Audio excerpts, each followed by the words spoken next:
Welcome to Season 1, Episode 1 of Madlogic Mysteries. I'm, you guessed it, Madlogic. Thanks for stopping by. If you've been a fan for a couple of years, you'll notice this is a new format for us, hence starting over at the Episode 1 mark. Our old format was basically to take a single case, research it, and present it as both a YouTube video and an audio podcast. Our new format is one that allows you, our listeners, to submit your supernatural and or paranormal stories to us and have those stories included in our show. A while back, I sent the word out from our social media accounts, Facebook, Twitter, Instagram, that we were actively looking for your story submissions. They can be submitted in any of these platforms. On YouTube, we're Madlogic Mysteries. On Facebook, Madlogic Mysteries, all one word. Instagram, Madlogic Mysteries, all one word. And Twitter, which is a little different, it's at Madlogic Mystery with no S. It's not plural. Now, the preferred method is you emailing your story to us at madlogicmysteries@gmail.com. Now, this can be an audio file of you telling your story, or a video file of you telling your story, or just written format. Please be 18 or older. Responses to our request were very good, but we can never have too many stories, so definitely submit yours today. As a final note, I will almost never get political on this show, but just to touch on it very briefly, let me just say that with the world being in the situation we're in right now, we could all use a healthy dose of escapism, and I just want this show to be that for as many of you who need it. So if you have suggestions for the show, please send them in. Now, let's start the show.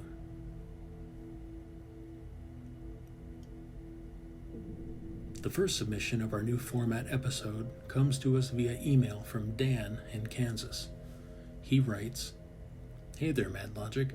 I'm looking forward to your podcast. It sounds like it's going to be right up my alley. I've always been excited and intrigued by all things paranormal.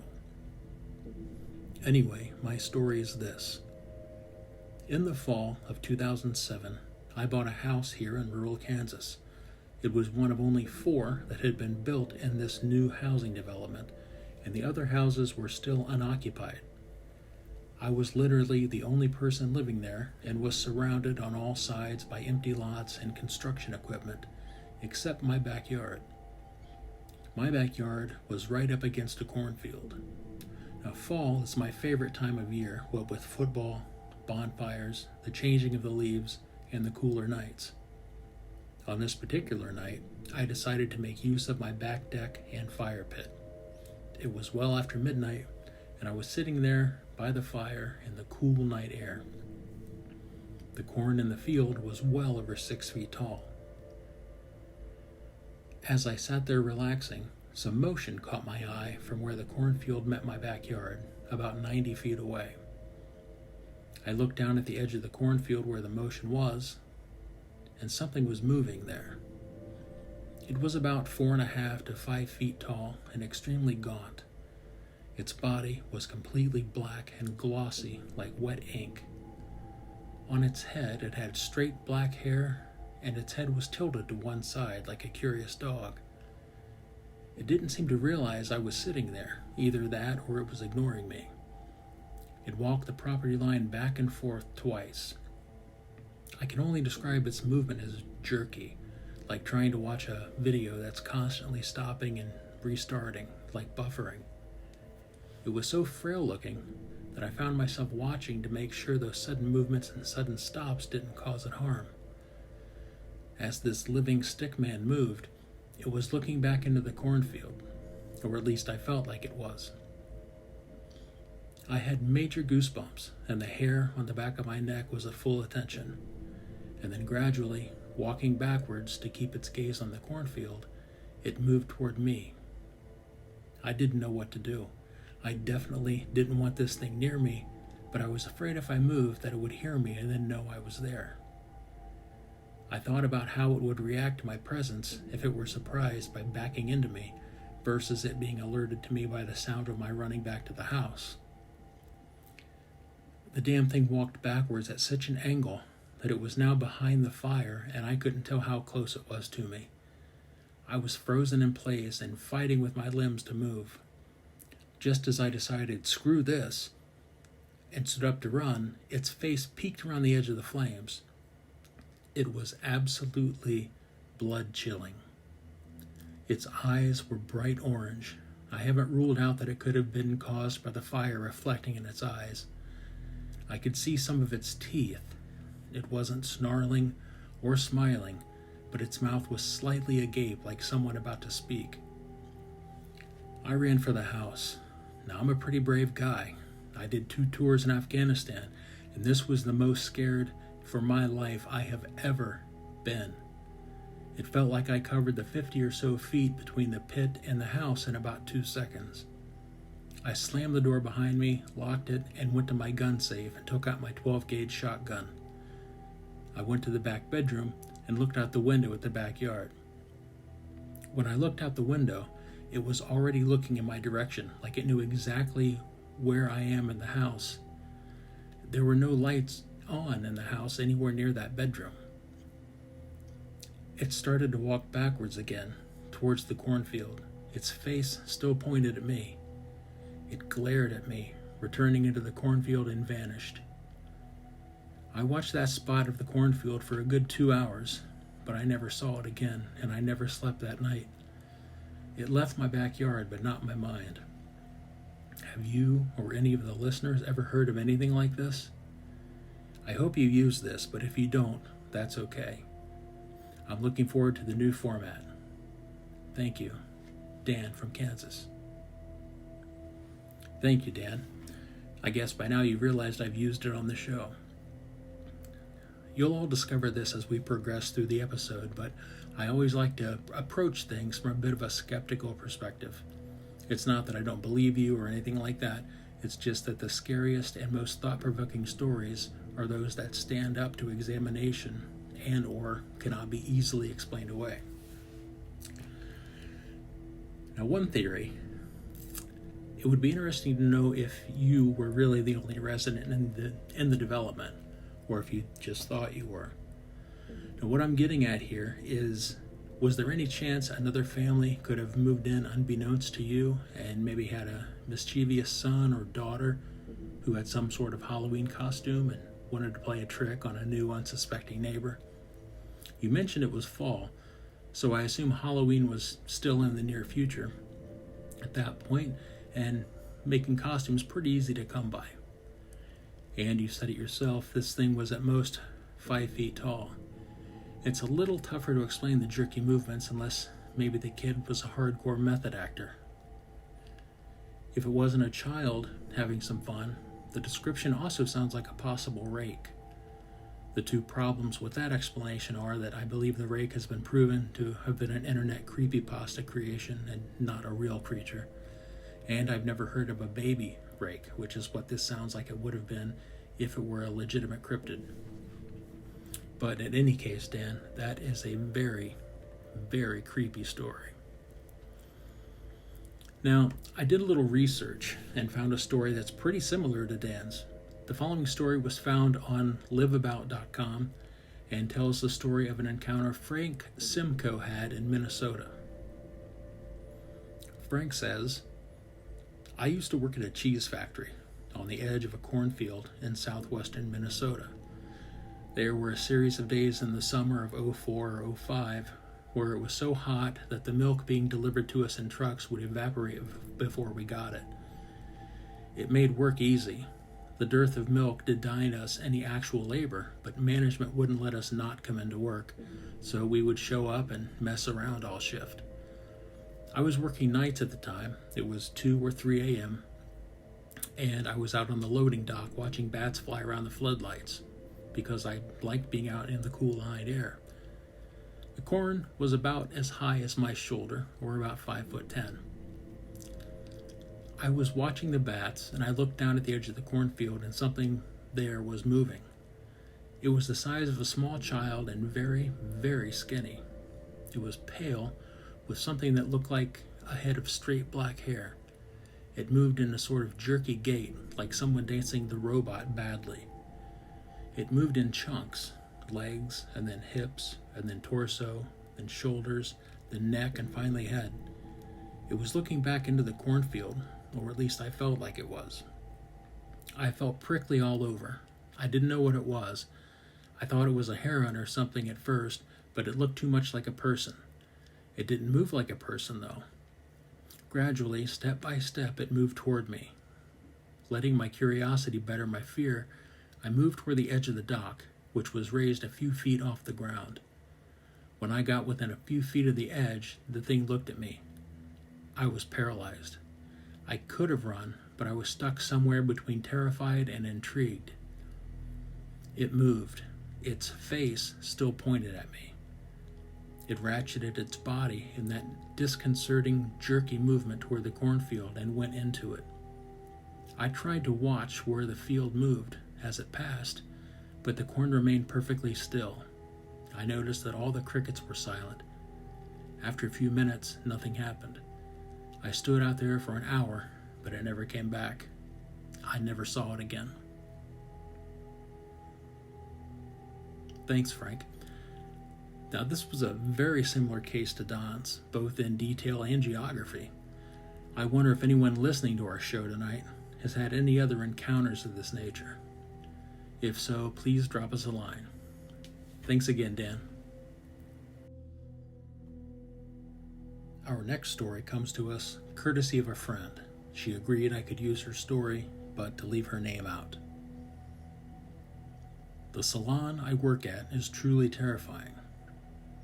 Okay, so I've worked at this salon for about a year now. I started last June as a receptionist while I was still going to hair school. To give you an idea of the building, it's 4 separate leases in a fairly old building. The main floor is the store, then behind the reception desk in the store, there are stairs that go down to the salon. You go all the way through the salon and you find a cement staircase going up to the top floors. There's a clothing store there that's unrelated on the 2nd floor, and on the 3rd floor is the spa, as well as the corporate office space we use and the staff lounge area. For the first few months I worked there, I never really experienced anything. So this girl I used to work with, she quit several months ago unrelated to this. But she was telling me some of this shit that goes on, specifically in the spa. This is the first whiff of anything I've ever heard regarding spooky shit at my work. So there was a new girl starting, and she was opening the spa. You enter the spa through the back cement staircase, and the front door that the guests enter through is locked from the inside. So this girl is opening the tills, and suddenly she turns, and there's a slender, pale woman standing there in a red swooping sun hat. She's obviously confused because the front is still locked, but she looks at the computer screen to see if there's an appointment booked super early, and as she's asking the woman what she's there for, she looks back up from the screen, and the red hat woman is gone. The new girl apparently never came back after that shift, so apparently there is a spa ghost that many people have seen, heard, and felt. She wears a red hat. Since starting, I've also been working in the spa. The spa is honestly really old. It's also 2 floors, so there is a metal spiral staircase that you can see from the reception desk that goes down to the petty stations and waxing rooms, etc. I often have heard footsteps coming up from the stairs, only to have no one arrive at the top. The reception desk is also behind a wall, so when you're walking to the front from the back rooms, you can't see anything. The spa is not super well renovated, so sound carries a lot. I've also often heard clicks on the keyboard and mouse, then rounded the corner and no one is at the desk. To be honest, the spa lady seems really chill. I think she's just stuck. She doesn't have a negative presence. Nonetheless, she still makes the hair on the back of my neck stand up. Now let's move our focus down to the store. I usually work with my coworker / homie, and it's a common thing for us to be standing behind the desk chatting to one another, and we will hear a single footstep behind us on the stairs, and you look behind you and no one is there. Honestly, just a lot of unexplained noises go on behind us in the staircase. Super unsettling, right? Enter COVID-19. We were closed for more than 3 months, which is the longest the salon/spa has been closed since opening over 30 years ago. We reopened from the virus on May 26, 2020. Before we were actually open, all the reception team had to come in and go back through the books and call all the guests that missed appointments due to our closure. So I worked 2 shifts of calling people back on the second shift. I was working with my manager and this other guy as well.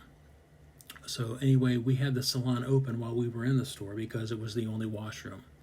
So at one point, he went downstairs to get something from the printer.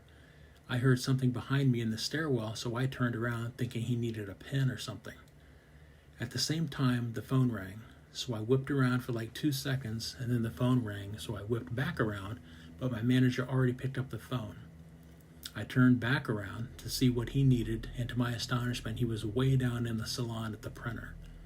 This confused the fuck out of me, because I was sure I saw his face directly behind me. For the rest of my shift, I shoved all thoughts of it out of my head. When I got home that evening, the thoughts of what I saw kept coming back. Finally, I came to the conclusion I absolutely did not see my coworker's face. He is quite pale and blonde. The man's face I saw was dark, all over, just dark. So I drew his face. Needless to say, it's the scariest thing I've ever drawn. I've attached the photos. Anyways, over the next few days, as the salon opens, word traveled really quick of what I saw and what I drew, until the salon manager comes up to me and starts telling a truly awful story of the son of the architect who had constructed the building. His name was Ryan Jenkins of Calgary, Alberta. His dad, the architect, was Dan Jenkins of Calgary, Alberta. Now, if you want to fact check me, go and Google his name. Anyway, it turns out Ryan had committed a horrific murder in 2009. He had married this woman in California, and through a series of events he murdered this woman and mutilated her body in an effort to have the body unidentifiable. The T is she was identified by her breast implant serial numbers. Anyway, so he actually wound up committing suicide the same week he killed her in Hope, British Columbia in a motel after he had fled across the border back to Canada. The motel manager who had found him hanging in his room described it as looking into the devil's eyes and that he would never forget that face. The salon manager tells me this story and tells me to look him up to see if I drew his face. I Googled his name and I immediately exited the tab. That was the MFing face that I saw. I swear to God. So the following shift that I go in, I'm chanting this in my head that I'm not scared and I'm strong and you can't touch me. I worked alone that day and I heard many unpleasant things behind me, including a hand slapping the security gate that hangs a little low between the salon and the desk. At the end of the night, though, I mustered up the courage to say good night as I was leaving and heard 3 loud, distinct footsteps coming up the stairs, and I ran out the door. Since then, my homie/coworker and I have found the printer printing random computer mumbo-jumbo that it does often, like random things like hearts and filled-in smiley faces and card suits like spades. We've often wondered if it's someone trying to communicate. One day we got so many of the weird computer speak printouts, and on one page, all in caps, one word: help. So yeah, my work is super haunted. I saw a murderer's face in the stairwell. For some reason, he's decided this is a great place to reside since his passing, and yeah, super duper cool. Update. There are actual photos of him in front of the building back in 1990. His dad's architecture firm used to reside in the office space that we now also rent. I didn't even get into what goes on in the staff room on the top floor. Several people have been up there, and the alarm has been set off over in the office spaces. They've heard doors slamming, voices, light switches clicking, and one girl has even heard whistling. I have also experienced something up there, and it made me mad. To be honest, looking back, this was very foolish of us, but it was a slow day in the spa, and a girl I work with brought tarot cards. I think we stirred up some shit there because, at the end of the day, We're in the staff room chatting. From the hallway, I heard a plastic container go flying and smack into a wall. It sounded like someone threw it hard. Needless to say, we ran. The other night, after work, my coworker and I were grabbing a drink across the street from my work at a rooftop patio. We finished at like 10 p.m. The sunset was really beautiful, so we were looking in the direction of work / the sunset, and we just see a hallway light go on the top floor. No other offices or hallway lights came on. It also stayed on until we paid our bill. I wonder if something knew we were looking in that direction. Now you can see the photos she mentions of her drawing and the photo of the murderer on our Twitter, Facebook, and Instagram accounts. Thanks for the story.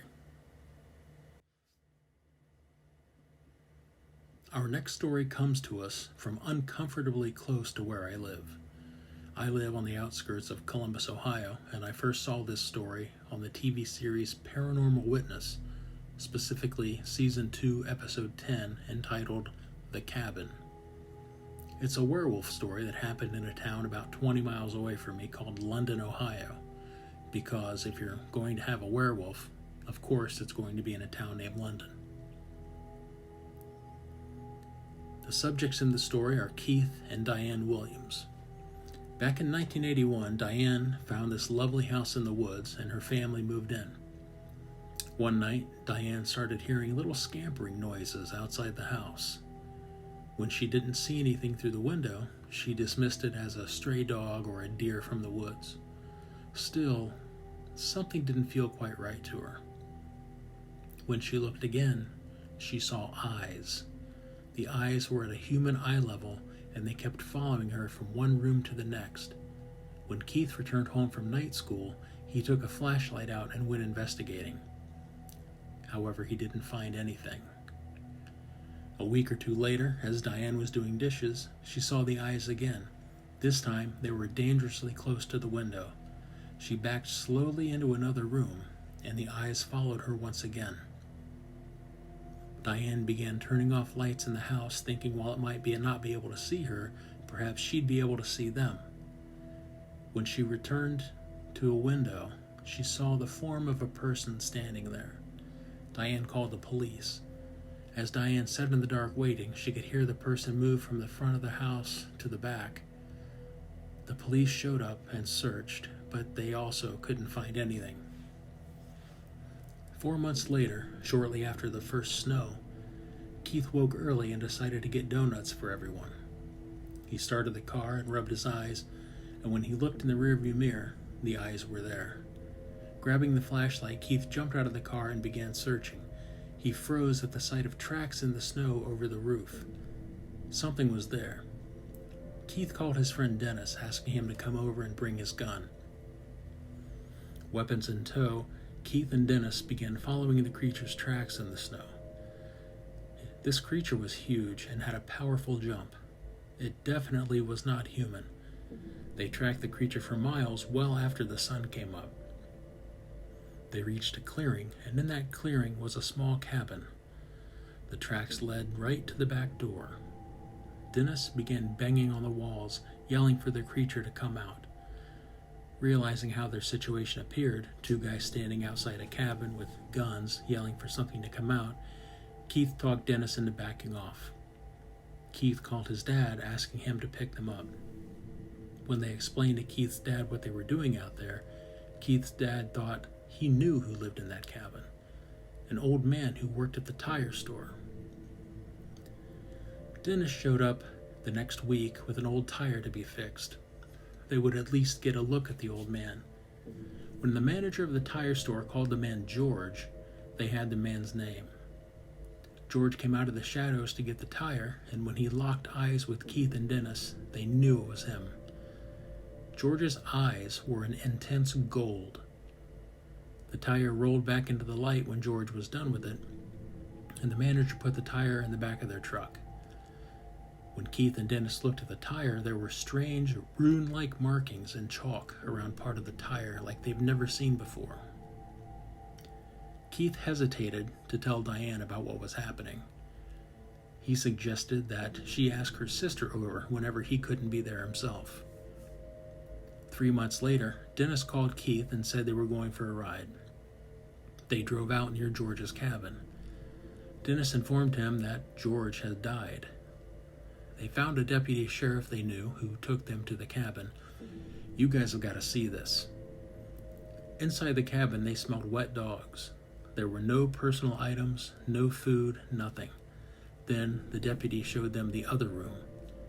Behind a door, they found a room with the walls covered in plate steel, held together by a riveted metal. Inside were heavy restraint chains attached to the wall. The walls were covered in scratches. Everyone was thinking werewolf, but nobody wanted to say it. That was impossible. After George's death, however, there were no more sightings at Keith and Diane's home. George reportedly was buried in an unmarked grave, and his cabin was demolished.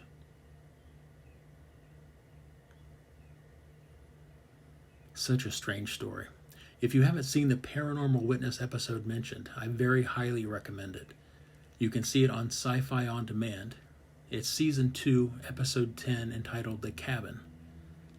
Something that sticks out to me about this story is the fact that when George died, they buried him somewhere in an unmarked grave. I don't know why they would do that to anyone.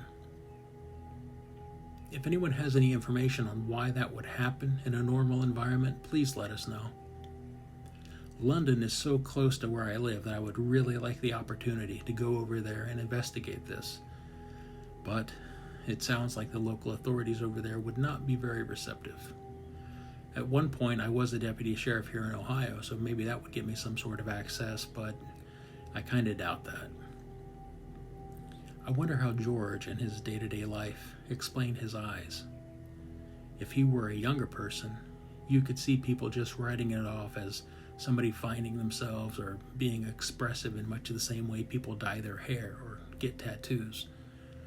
But an older guy to have eyes like that would be so gold as to stick out from a distance, you think he would have to explain that on a fairly regular basis.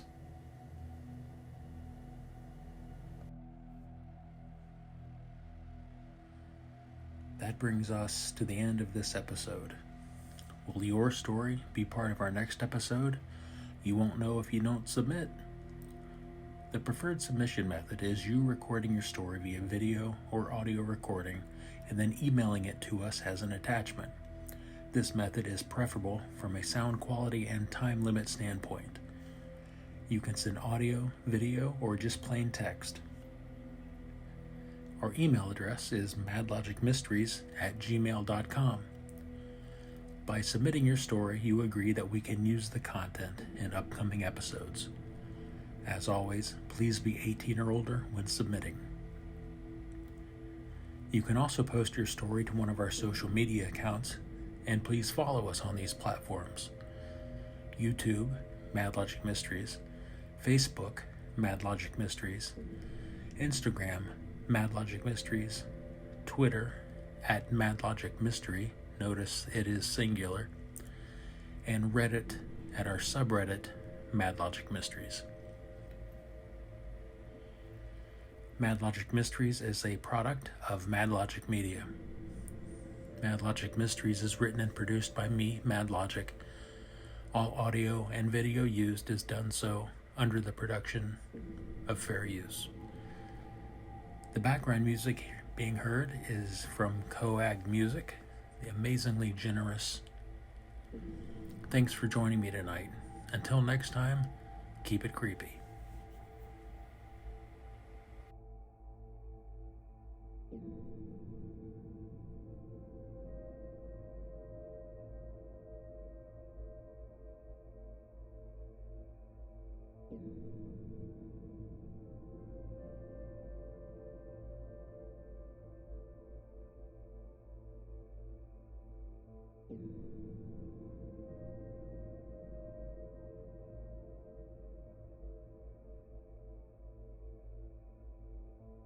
Thank you.